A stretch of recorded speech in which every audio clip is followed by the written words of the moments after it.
In this series, we'll explore everything you need to know about Zoho Desk. To get started, the first thing you'll want to do is add agents into your system. But before adding agents, it's important to understand what roles and profiles are. Under User Management in Zoho Setup, you'll find Roles. Roles define the hierarchy within your team. For example, let's create a new role called Agent and set it to report to the manager. Once saved, this hierarchy determines data visibility. If a record is assigned to the CEO or manager, it won't be visible to the agent because of this structure. This is how Zoho Desk uses roles to control data access. Next, let's look at profiles. Profiles define permissions.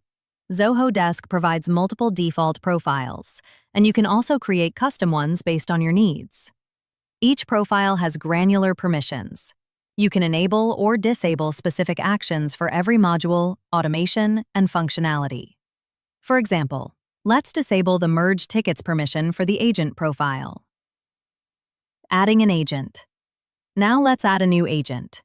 Enter the agent's name. After that, assign the role and profile. If you give admin privileges, they'll have access to all settings in Zoho Desk.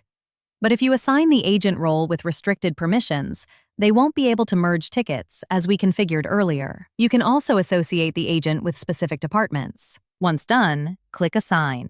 The agent will receive an invitation email. After accepting, they can start self-assigning tickets from the unassigned view and respond to customer queries quickly. This is the very first step in setting up your help desk system. Every great solution starts with an idea. Tell us your vision, and we'll design the next steps and workflow to bring it to life. DM us or comment now. We will provide this in 1 hour.